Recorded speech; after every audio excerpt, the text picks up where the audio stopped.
Welcome, one and all. Today we are going to be going through Reddit, which is uncharted territory for this old gal. I don't use Reddit at all, but I thought it would be fun to have a look at some beginner fitness posts. Is that what they're called? Posts? Just to see what people are saying and impart any of my humble wisdom upon them. I've got my little lunch here, which I promise isn't just spinach. We've got some Mexican chicken rice thing, cauliflower, and a big old helping of spinach. Also, I'm being extremely vain. I don't want to wear my glasses for this video, so this should be interesting trying to read my laptop. Let's do it. Oh, the first one's short and sweet. Planning to go to the gym today. It's exciting. And was wondering the best thing to do and the things to avoid, etc. Exclamation point. We love it. We love someone getting into the gym for the first time.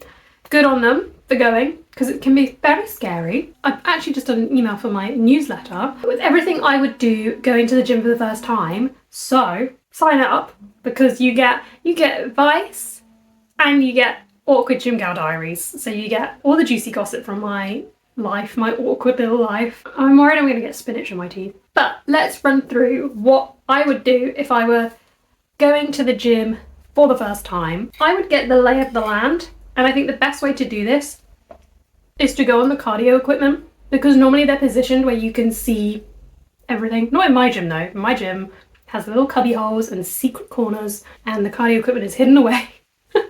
But most gyms you can kind of see everything, so it's a really nice place to set up shop, just get a lay of the land, see where everything is, see where's busy, where's a bit quieter, where you feel comfortable going. Then, unless you're feeling super confident, I would stick to doing like a dumbbell workout or a body weight workout if you're a complete beginner, because you can again set up a little corner for yourself.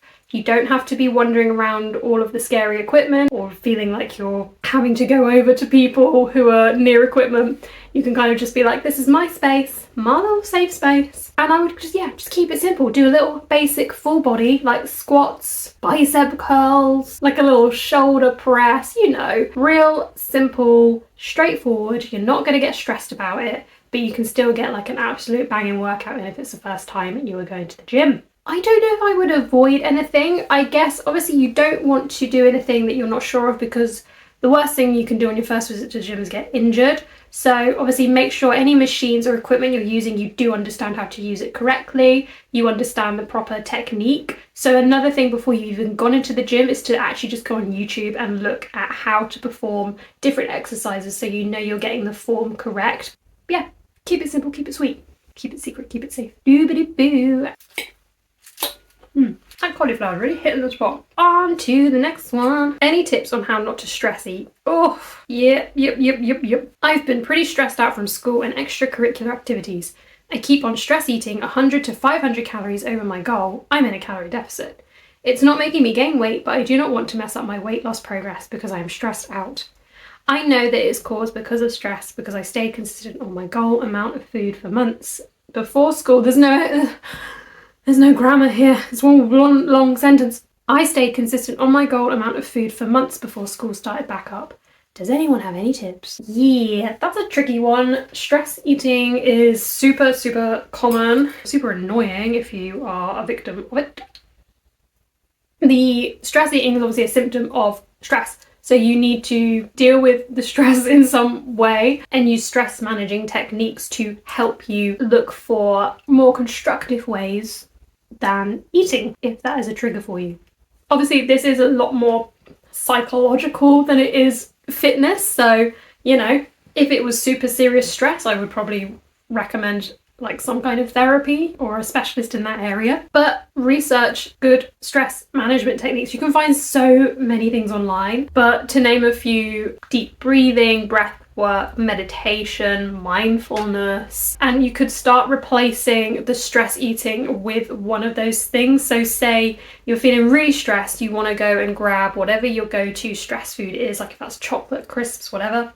And instead of indulging in that, give yourself 10 minutes, go and do some meditation, go for a gentle walk, do something that is a little bit more constructive, but it's still going to be like, bring you a little bit of peace, have a bowl bath, anything like that is not centered around food. And then If you still feel the need to eat, like, don't, I think the worst thing is to tell yourself you can't do it because then you just want it more. Just give yourself that breathing space before you act on that sort of almost impulse eating, and hopefully that helps to set the mind somewhere else.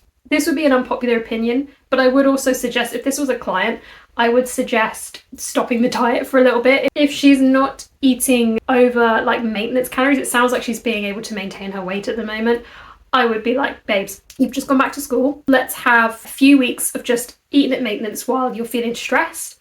And if it means that eventually the workload is going to calm down a bit, you're feeling a bit less stressed, or we start implementing these stress management techniques and that helps, then we can look at going back into a diet. But being in a diet is already quite a stressful experience anyway. It puts a stress on the body and it's also mentally fatiguing. I think it would be more beneficial to go into maintenance, deal with the stress, and then when we are happy, balanced, then we can look at dieting again. That's my take on it. I'm not sure how fully I understand this next one. For those that are disciplined in exercise, what does it feel like to not get your workout in? That makes sense. I'm just trying to understand an analogy and maybe get me motivated to be more active. I had a co-worker that would get anxiety if he wasn't able to get to the gym that day.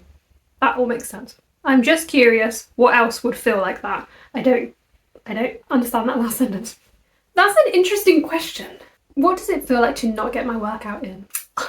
I typically don't miss workouts. Oh, no, honestly, I am so routine based and I'm so in love with the gym right now. Like, I definitely have phases where I'm not in love with the gym, but at the moment I'm just loving training so much. But really the habit is so ingrained in me at this point that I genuinely don't miss sessions unless I am ill, and it's not good to go when you're poorly.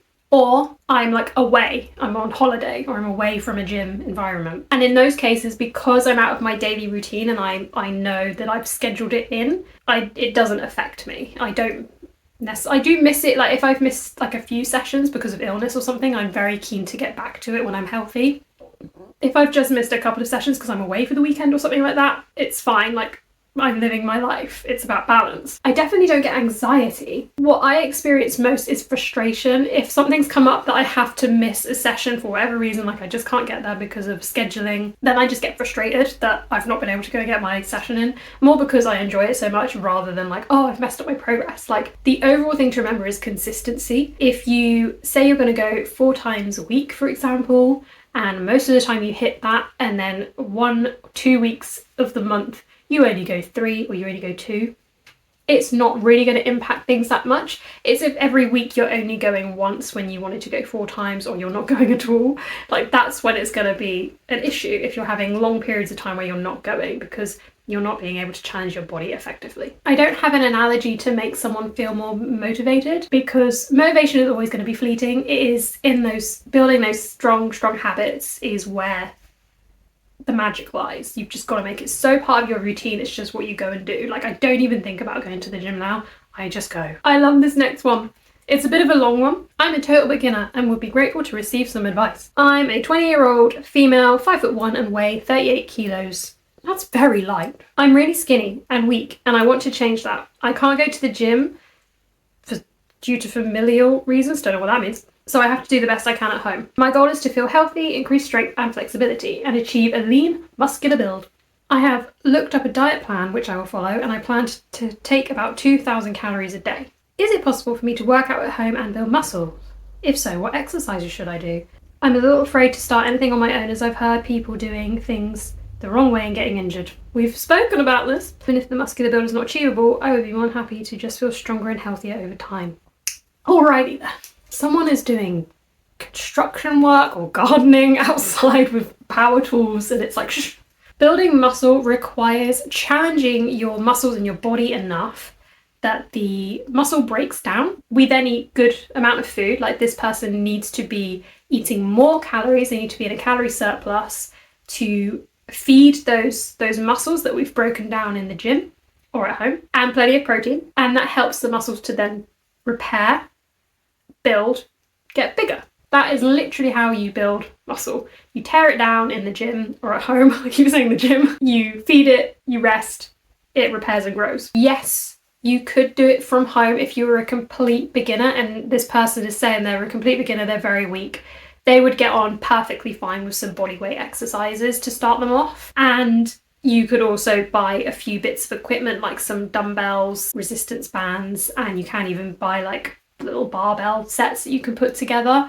That would be the way you could progress at home. You definitely can build muscle with at-home workouts if you are very, very new to it, or you're starting from a very sort of weak point. It's just about challenging the body enough that those muscles do get some sort of damage. However, the stronger you get and the more used to it you get, it becomes easier. That's why sometimes exercises become easier, apparently bicep curls, at which point you need to up the weight or resistance in some way to still be challenging